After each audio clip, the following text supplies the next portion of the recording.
Hey guys, the first time that I thought I had less than a year to live was about 4 years ago, and that was the most difficult thing I'd ever experienced in my life. I thought I had a few months left to live, and my biggest regret was that I felt like I hadn't done anything to make the world a better place. And if I'm being honest, the way I got over that was that I realized that's not true.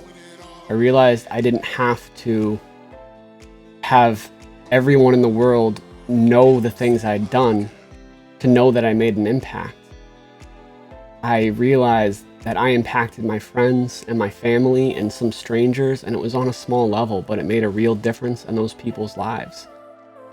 And once I accepted that, it changed everything for me. And I started just being okay with if I passed away the next day, it's okay. I was proud of myself for whatever I had done. And of course, while I was still here, I was still going to continue to try to keep doing great things. And a miracle drug was approved by the FDA literally 2 months after that hospital stay. And it changed my entire life. And I was able to start doing YouTube and Twitter and all of these things. And, it was a once in a lifetime experience that they just exploded, and I was able to reach so many people. And now I truly feel like no matter what happens, I've done enough. But I still feel the same way in that I'm going to continue to try to do as much as I can while I'm still here. But I'm not okay right now. If you saw my video on Twitter or saw some of my tweets in the last couple days, you would have seen that I talked a lot about hateful messages I've been getting, and I've been getting them for 2 years. These aren't a new thing of people telling me that they wish that my cystic fibrosis had taken my life, that they had wished it had taken my life before I was 10 years old, that I would be gone before the PlayStation 6 comes out. A lot of things. And those never affected me for the longest time. Because when I started YouTube and Twitter, which a lot of people don't know, I wasn't on Twitter till 2020. You can go look at my account. Well, it's privated now. But if you follow me, you can still see. But I joined Twitter in 2020. Never did any of this stuff before.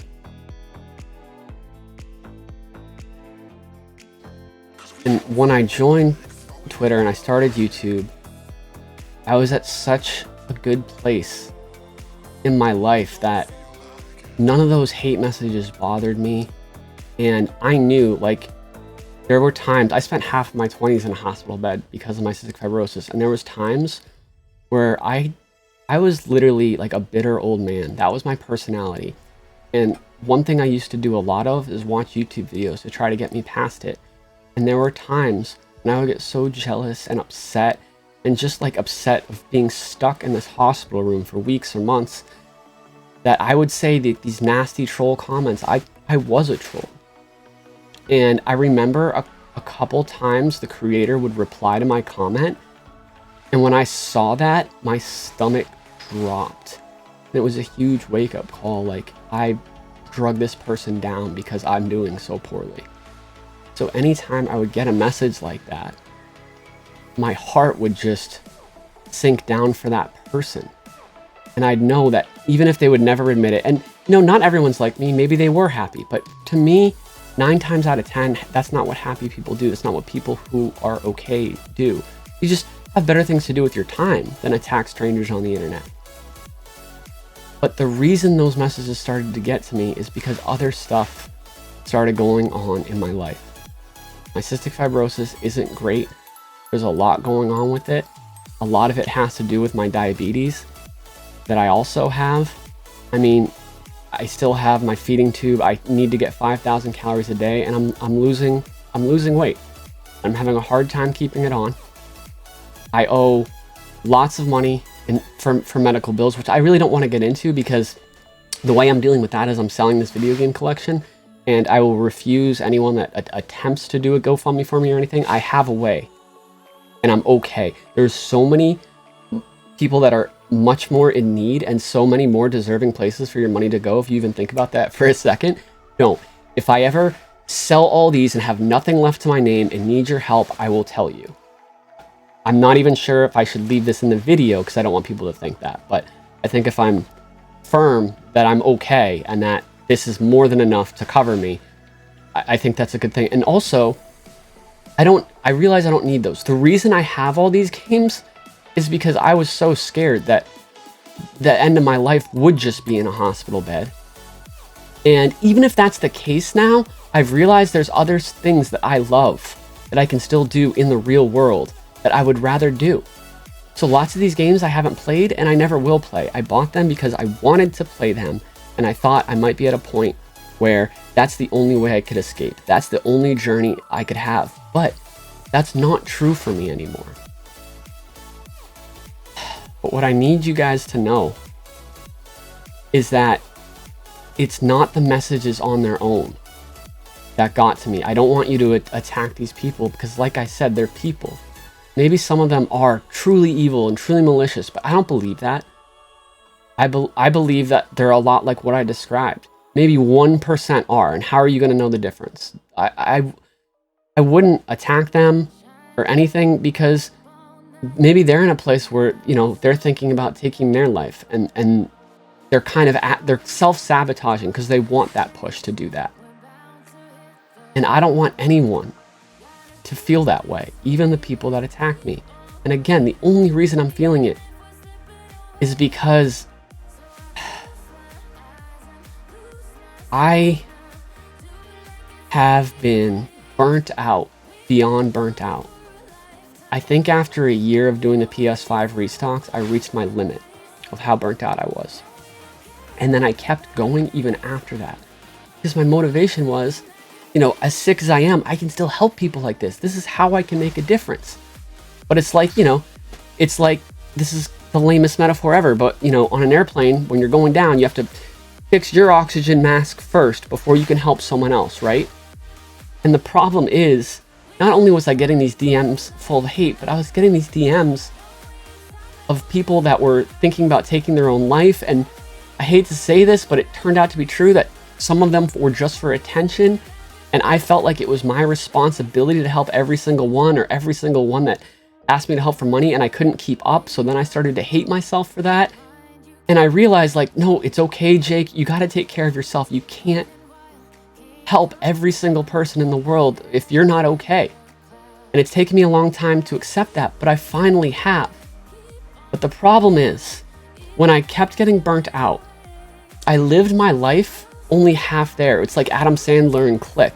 Anytime I was with my friends, family, relationships, whatever, I always had my phone and I had all these alerts. And if any restock happened, I had to be there right away. So anytime my phone went off, I completely was disconnected from who I was with or what I was doing. And I lived like that for years. And it was so unhealthy. And I think we can all relate, just being addicted to social media in general. That's what it does to you. But for me, it got like such a part of my life, such a habit, like my career basically, that it really damaged me. And once I got to empty and I kept going, that's where almost irreparable damage happened. And this Elon Musk thing, Twitter, whatever, that was a great excuse to be like, oh, I don't like the decisions he's making. And another thing, note that I never was against Elon buying it. It was only after he made certain decisions, I was like, I don't like that. For the record, I think everyone should be verified for free. No one should be super special with a check mark. I'm not special. Like, we all are special individually, but no one's better than anyone, is what I mean. But a lot of people just like see that I don't agree with Elon Musk and think that it's because I have a check mark. I don't care. Like, I just told people to unfollow me on my Twitter. Like, that doesn't matter to me. But what matters to me is I got to take care of myself. I got to get better. And to be honest, I have been living the life of trying to be someone I'm not for a long time. And it's not about like the YouTube or the Twitter or any of that stuff. It's just about, as more and more of those messages and comments would come in on live streams, I'd start to believe them. And I'd feel self-conscious about my physical appearance because a lot of people would attack that. I'd feel self-conscious. Like, for example, this video, I literally took a photo of myself on camera, sent it to 3 different friends, and was just basically like, do I look normal or do I look weird? And then like after I texted 3 different people that, I was like, what is wrong with me?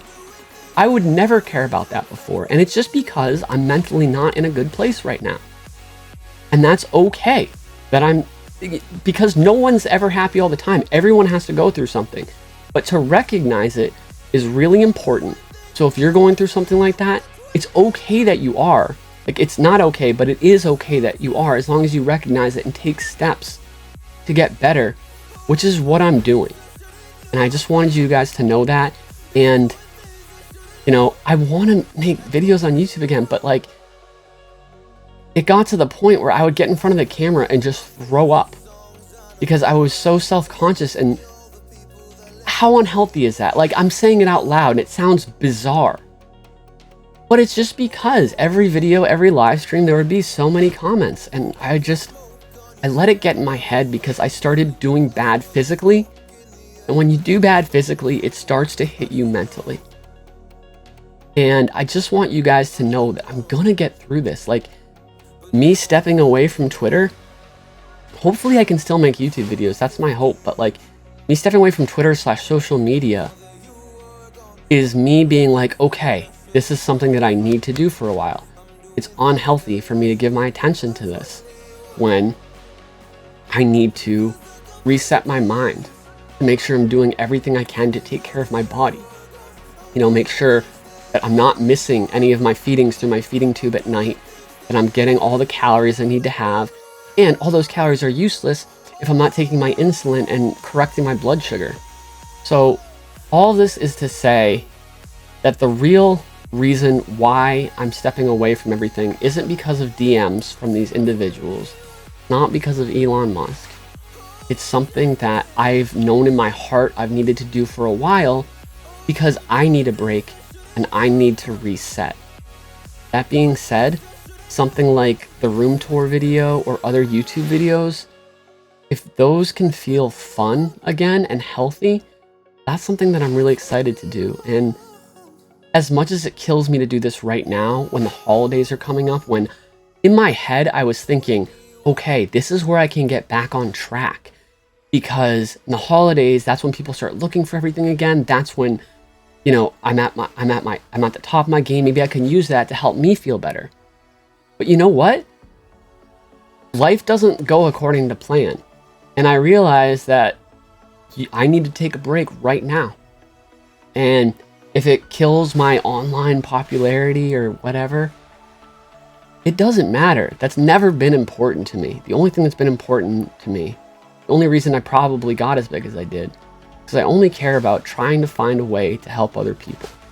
Whether that's on YouTube, Twitter, or I never touch the social media or have any internet relevancy again, I'm so at peace with that.